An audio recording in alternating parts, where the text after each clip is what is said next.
Assalamualaikum warahmatullahi wabarakatuh. Saya Nurdini Silova, SPDMM dari Fakultas Ekonomi dan Bisnis Universitas Pamulang dengan NIDN 0428068706 akan menjelaskan unjuk kerja Tridharma Perguruan Tinggi pada unsur pengajaran. Mata kuliah yang saya ampu adalah pengantar bisnis pada program studi manajemen S1 dengan bobot 2 SKS yang dipelajari untuk mahasiswa semester 1. Untuk deskripsi mata kuliah pengantar bisnis merupakan mata kuliah wajib program studi manajemen S1 yang membahas tentang pengertian dan konsep dasar bisnis, lingkungan yang mempengaruhi bisnis, dan jenis organisasi bisnis. Selain itu, dalam mata kuliah ini juga akan diperkenalkan berbagai fungsi operasional bisnis dalam perusahaan, seperti sumber daya manusia, operasi, pemasaran, dan keuangan. Mata kuliah ini menggunakan pendekatan menyeluruh, di mana organisasi bisnis diterapkan sebagai suatu entitas yang harus memahami dan mengelola pengaruh lingkungan dan kemudian memilih bentuk struktur organisasi yang sesuai dengan lingkungan bisnis yang dihadapi. Untuk capaian pembelajaran mata kuliah, terdapat 3 capaian pembelajaran mata kuliah atau CPMK. Yang CPMK pertama yaitu mahasiswa mampu menetapkan konsep bisnis, lingkungan, serta SK bisnis yang efektif, yaitu terdapat pada ranah kognitif ke-6 taksonomi Bloom. Yang kedua adalah CPMK kedua adalah mampu mendemonstrasikan konsep gabungan perusahaan dan konsentrasi perusahaan yang terdapat pada ranah psikomotorik ketiga pada tata taksonomi Bloom. Yang terakhir adalah mampu menyusun rencana bisnis berdasarkan aspek keuangan, pemasaran, sumber daya manusia, dan mempresentasikannya yang merupakan ranah afektif ketiga pada taksonomi. Untuk organisasi materi terdapat beberapa layer. Pada layer pertama, mahasiswa diharapkan dapat memahami bentuk bisnis dan lingkungan bisnis serta konsep etika bisnis. Kemudian menuju ke atas di layer kedua, yaitu mahasiswa diharapkan dapat mengidentifikasi konsep perusahaan, perseorangan, firma, CV, PT, BUMN, dan koperasi. Yang ketiga adalah mahasiswa juga dapat mengidentifikasikan konsep kapitalisme, komunisme, sosialisme, demokrasi, ekonomi. Kemudian di layar selanjutnya mahasiswa diharapkan dapat mendemonstrasikan juga membuat diagram untuk prosedur pendirian PT, perusahaan atau CV, kemudian fungsi-fungsi manajemen, keterampilan manajemen, dan yang selanjutnya adalah prosedur produktif, pengendalian produksi.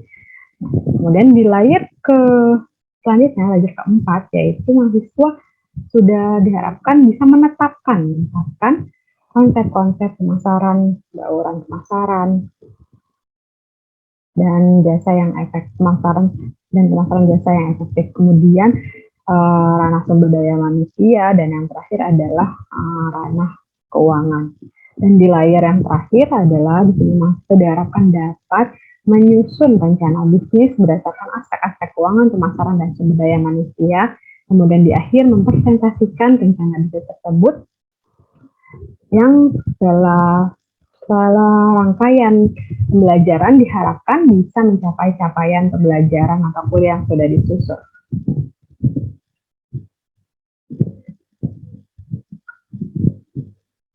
Kemudian untuk interaction yang digunakan pada pembelajaran di kelas yaitu student-centered learning, di mana mahasiswa sebagai peran utama, sebagai berperan aktif dalam interaksi di kelas, ya.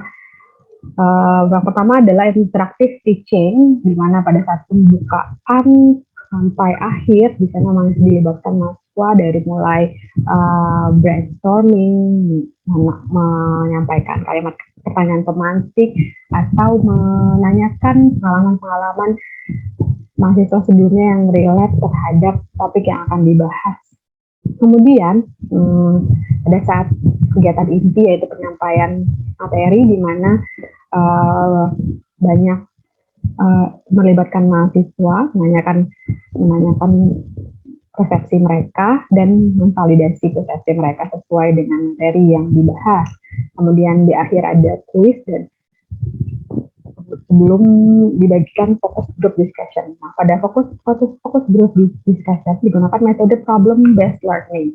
Problem based learning ini di mana di grup fokus group mereka diberikan tadi kasus ya, atau permasalahan yang terjadi yang berkaitan dengan materi yang sedang dibahas, di mana mereka mencari solusi dan setelah itu mempresentasikan solusi-solusi yang mereka sudah temukan di grup. Yang terakhir adalah bentuk project based learning, di mana mereka membuat satu project di akhir yang akan dipresentasikan secara individu, project individu. Nah, di sini interaksi yang dilakukan selama mereka melakukan project akhir ini, mereka bisa berkonsultasi secara aktif dengan saya, dengan dosen, menggunakan platform interaction. Ya, maka platform interaction ini selain dari e-learning juga melalui class conference, dan bisa melalui WhatsApp chat. Penentuan akhir untuk assessment terdapat 5 poin assessment. Yang pertama adalah presensi perkuliahan, tugas kelompok, dan tugas individu. Tugas kelompok ini berupa problem based learning yang mereka bahas pada grup mereka, dan kemudian tugas individu yaitu tugas akhir, yaitu project yang di akhir mereka buat, tugas individu. Kemudian ada evaluasi tengah semester dan ada evaluasi akhir semester. Ini adalah merupakan rubrik presentasi kelompok, di mana setiap kelompok menilai kelompok setelahnya yang sedang melakukan presentasi. Jadi mereka belajar untuk lebih kritis, untuk lebih menilai dan menyadari, dan mereka juga akan dinilai oleh kelompok lain. Jadi mereka bisa lebih maksimal untuk melakukan tugas pada kelompoknya. Ada aspek-aspek yang dinilai yaitu organisasi, kerjasama, partisipasi, pengetahuan, media, dan komentar apa yang akan mereka berikan atau feedback apa yang mereka berikan kepada kelompok lain. Di sini juga ada kriteria penilaiannya, di akhir ada skor, dan diakhiri dengan nilai akhir dari kelompok yang menilai. Kemudian selanjutnya adalah format penilaian presentasi individu untuk proyek akhir mereka yang akan mereka presentasikan. Ada perorganisasian penyajian, komunikasi, dan materi. Kemudian selanjutnya ada evaluasi tengah semester, yaitu soal kisi-kisi soal tes objektif dan kisi-kisi tes uraian yang berbentuk soal pilihan ganda dan esai beserta pedoman penilaiannya. Kemudian ada evaluasi akhir yang berisi kisi-kisi tes objektif dan kisi-kisi tes uraian berupa pilihan ganda dan esai beserta pedoman penilaiannya, yang semuanya terangkum pada kontrak perkuliahan yang mereka dapati pada awal perkuliahan. Kemudian selanjutnya saya akan memaparkan proses micro-teaching yang saya lakukan dari awal pada satu materi pengantar bisnis, salah satu pertemuan, dari awal hingga akhir, yang akan disampaikan setelah ini. Terima kasih. Assalamualaikum warahmatullahi wabarakatuh. Waalaikumsalam warahmatullahi wabarakatuh. Oke, sebelumnya suara saya terdengar jelas, teman-teman? Terdengar jelas. Alhamdulillah. Oke, apa kabar semuanya? Teman-teman. Baik. Alhamdulillah. Oke, alhamdulillah kita bisa bertemu lagi pada pagi ini dalam mata kuliah pengantar bisnis ya. Alhamdulillah kita berarti sekarang sudah bisa bertemu, berarti kita alhamdulillah sehat semua ya. Semoga di balik kamera juga kalian walaupun senyum-senyum tapi tetap sehat semua ya. Oke. Amin. Oke, kemudian sekarang ada pertemuan berapa? Pertemuan ke-6 ya semuanya ya. 6. Iya, ke-6. Pertemuan kali ini kita akan membahas tentang konsep letak perusahaan. Tapi sebelumnya saya akan mereview materi-materi yang sebelumnya kita pelajari di pertemuan ke-5 ya, pre-memory ya. Review pre-memory karena waktunya tidak cukup. Oke, kemudian untuk absen seperti kesepakatan kita sama-sama, saya hanya men-screenshot yang ada di Zoom ini. Ya kalau misalnya kesepakatan kita adalah kita 5 menit sebelum mulai jam kuliah sudah harus hadir. Jadi saya asumsikan sekarang sudah semua hadir ya. Saya akan screenshot dan nanti di akhir juga sebelum closing saya akan screenshot lagi. Jadi saya pengambilan absennya seperti kesepakatan kita yaitu dari Zoom ya. Make sure semua nama-namanya sudah sesuai. Oke, saya izin screenshot ya. Oke, sudah selesai. Kemudian, oke. Nah, teman-teman, karena kita mau ngebahas tentang lokasi, tentang pentingnya konsep lokasi perusahaan atau lokasi tempat usaha juga bisa ya kalau perusahaan kecil. Tempat usaha itu sepenting apa sih? Saya akan memulai dengan share screen. Oke. Oke, ini tuh menarik banget ya, karena banyak yang masih confused. Gimana ya nentuin konsep perusahaan itu seperti apa, begitu ya. Oke. Nah, ini adalah materi konsep letak perusahaan dan cara menentukan letak perusahaannya. Oke. Dan capaian pembelajarannya yang sudah ditentukan yaitu mahasiswa diharapkan dapat mendemonstrasikan konsep dan letak perusahaan dan cara menentukan letak perusahaan ya diharapkan. Nah, karena di sini adalah capaiannya sudah mulai naik daripada pertemuan-pertemuan sebelumnya, kita sudah mulai lebih dari paham saja kalian, tapi harus bisa mendemonstrasikan. Maka bukan cuma hanya mengerjakan kuis, tapi nanti saya pengen udah mulai masuk ke video untuk tugas individunya. Jadi kalian mendemonstrasikan kalau kalian paham itu konsep letak perusahaan itu seperti apa, dan baru nanti aplikasinya cara menentukannya seperti apa dengan pemilihan perusahaan yang kalian pilih. Oke. Jadi nanti untuk detailnya di akhir saya akan menjelaskan tugas individunya ya. Oke, kemudian nah di sini mengapa penting memperhatikan letak perusahaan sih teman-teman yang punya pengalaman sudah bekerja dan tempat kerjanya menurut kalian tuh strategis apa enggak sih? Terus penting enggak sih? Benar enggak sih udah lokasinya di sini? Udah sesuai enggak sih? Atau yang sudah punya pengalaman pernah usaha atau pernah gagal atau sudah sukses sekarang usahanya, kalian merasakan enggak sih efek dari tempat lokasi itu seperti apa? Dan bisa sharing teman-teman? Menentukan banget sih, Bu. Ya Jenny, ya menentukan banget. Iya. Udah punya bekerja atau sekarang tempat kerjanya Usaha, Bu. Usaha. Iya. Jadi menentukan ya. Kamu sepi menentukan. Sekarang lumayan ramai karena posisi usaha saya di pinggir jalan besar, muat mobil ya, 2 jalur gitu. Jadi lebih mudah ditemui banyak orang gitu. Jadi orang tuh lewat gitu kan lalu lalang ngelihat usaha yang tadinya mungkin saya kebetulan di jasa pengiriman. Jadi yang tadinya tuh di daerah saya kan emang agak susah untuk wahana.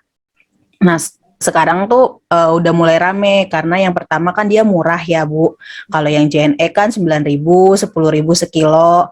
Kalau saya 5.000 wahana. Nah, tata letaknya juga usaha saya di pinggir jalan. Jadi orang tuh lebih mudah untuk menemui usaha saya gitu dibanding yang lain, karena kan biasanya di wahana itu kan di rumah ya Bu ya, masuk gang, jadi agak sulit ditemui gitu.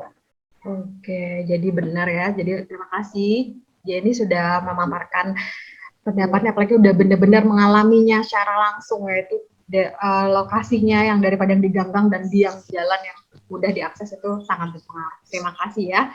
Oke, kita lanjut. Nah, di sini saya akan menampilkan sebuah video, sebuah daerah di Australia. Dia iklan ya, ceritanya dia menyampaikan bahwa tempatnya itu strategis sekali atau bagus sekali. Kalian bisa menyerap setelah menonton ini, kita diskusi apa aja poin-poin yang disampaikan dalam video ini.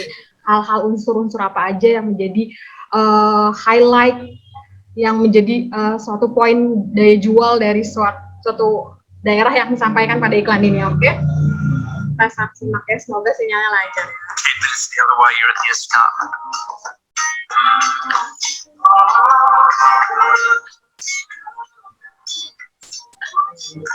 People in Wollongong want to be part of the community. Because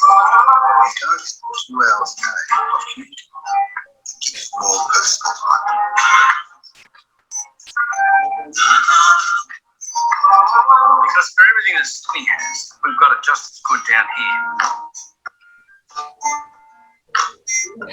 I said to myself, this is where I want to raise my kids. Wollongong helped me have that rewarding corporate career and give my kids the childhood that I wanted for them. From a hiring perspective, you've got lots of smart, talented people. It's easy to get to. A beautiful train ride through the national park.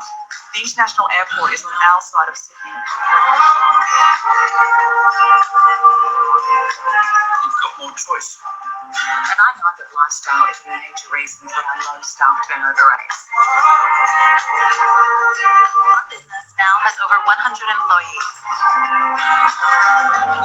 Has an abundance of skilled and hard-working tradespeople, supply chain, transportation, logistics, and manufacturing infrastructure.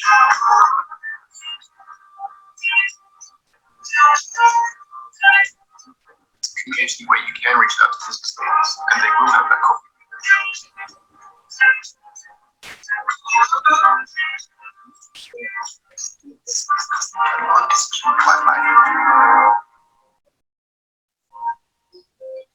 Oke, exactly. Di sini adalah, udah tahu ya, Wollongong nama daerahnya. Nah, ada yang bisa nyampein beberapa poin yang diekspos, disampaikan dari iklan itu. Coba Rega, ada yang bisa disampaikan sebenarnya apa poin-poin yang ditawarkan oleh iklan ini?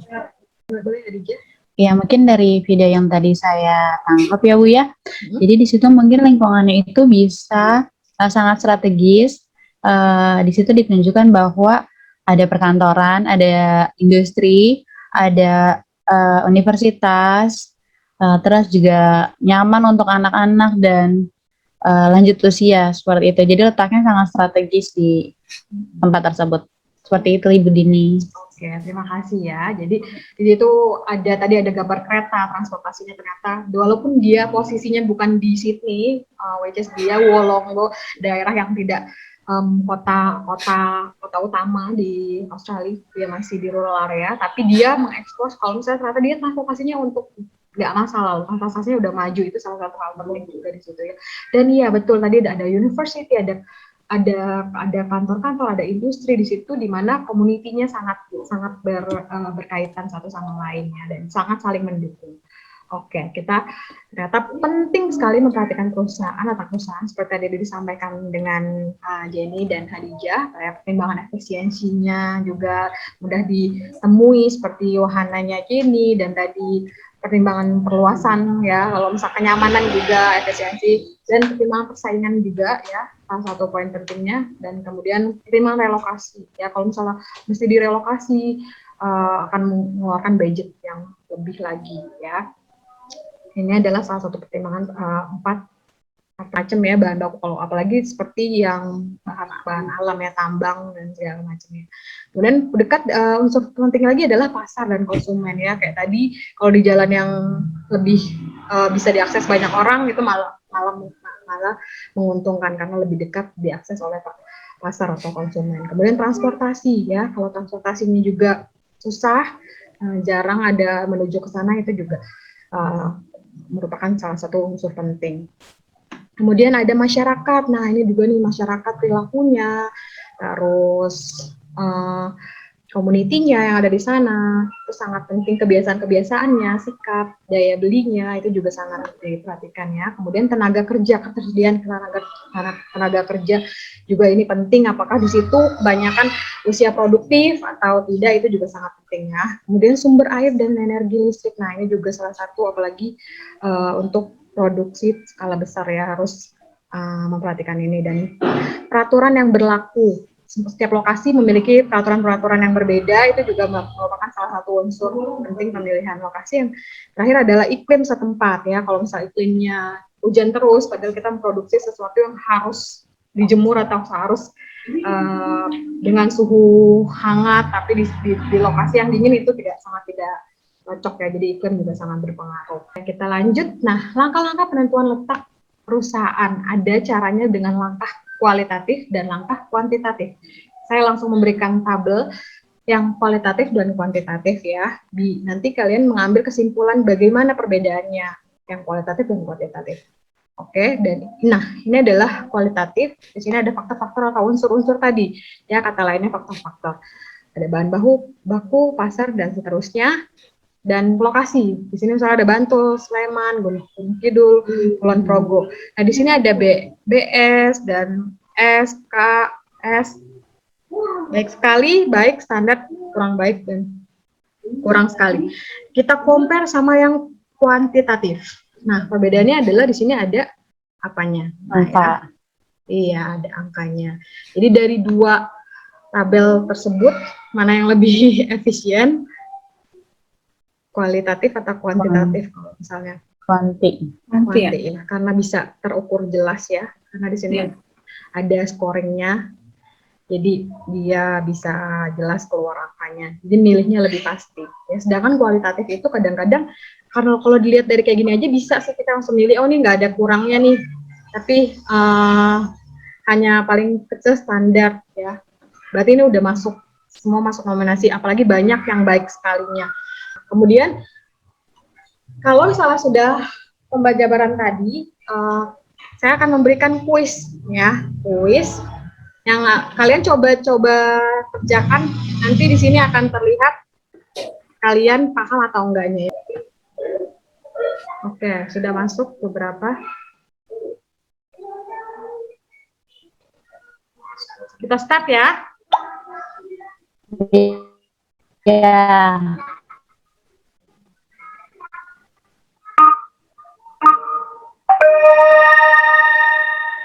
Bahas. Ternyata sudah banyak yang benar ya. Akan bahas. Nah, untuk peringkat pertama ada Jenny, kemudian ada Hadijah, 3 terbaik dan Tega ya. Ada 3 terbaiknya di sini hasilnya. Oke, nah untuk selanjutnya kita akan ke breakout room. Kita sudah membagikan kelompok ya. Kalian kemarin seperti kelompok yang sudah seperti minggu lalu. Pertama ada kelompok 1, kalian akan membahas lokasi perusahaan yang ditetapkan pemerintah ya. Seperti apa dan gimana unsur-unsurnya. Nah, kalau kelompok 2 lokasi perusahaan yang mengikuti sejarah. Nah, apa sampel perusahaan yang lokasinya harus mengikuti sejarah dan di bagaimana unsur-unsurnya. Penyelesaian masalah unsur-unsurnya tadi. Kemudian kelompok 3 adalah lokasi perusahaan yang mengikuti kondisi alam. Kemudian kelompok keempat adalah lokasi perusahaan yang ditetapkan faktor-faktor ekonomi. Oke, setelah di breakout room nanti saya akan masuk ke breakout room masing-masing, ya. Dan saya melihat berjalannya forum diskusinya ya. Oke, itu pre-memory. Nah, lanjut. Nah, kita sudah melaksanakan diskusi tadi, sangat seru sekali, banyak sekali masukan-masukan baru daripada semua individu bersinergi di dalam grupnya masing-masing. Nah, untuk tugas individunya adalah membuat video perusahaan apa yang kalian ambil, terus kenapa, unsur-unsur apa dalam menempatkannya, kalian pakai langkah-langkah kualitatif atau kuantitatif, dijelaskan ya. Kemudian untuk materi pertemuan selanjutnya adalah kita akan membahas prosedur pendirian PT atau CV atau perusahaan perorangan ya. Kita akan lebih detail lagi setelah kita tahu tempatnya, kita tahu caranya, udah pasti di tempatnya, kita tahu nanti mau gimana cara mendirikan perusahaannya, prosedur-prosedur untuk perizinannya seperti apa. Oke, sampai sini ada pertanyaan? Kalau dari kuis, Jelas, Bu. kalau tadi dari kuis dan dari forum diskusi tadi sudah sangat lancar semua dan paham semua ya. Nanti lebih maksimalnya lagi dari tugas individunya saya akan mengecek lagi. Oke, terima kasih yang sudah berpartisipasi aktif di grup di forum diskusi grup kelompok dan aktif di grup yang umum yang bersama-sama. Sudah sangat lancar, sudah sangat memberikan contoh-contohnya, sudah sangat bagus sekali. Oke, saya akhiri. Sebelumnya saya screenshot dulu untuk menutupnya absennya. Oke. Nah, oke. Terima kasih semua yang sudah datang. Sampai ketemu di pertemuan selanjutnya. Apabila ada pertanyaan di luar dari Zoom karena keterbatasan waktu, saya available di forum WhatsApp ya, di grup maupun bisa pribadi. Oke, terima kasih semua. Assalamualaikum warahmatullahi wabarakatuh. Terima kasih.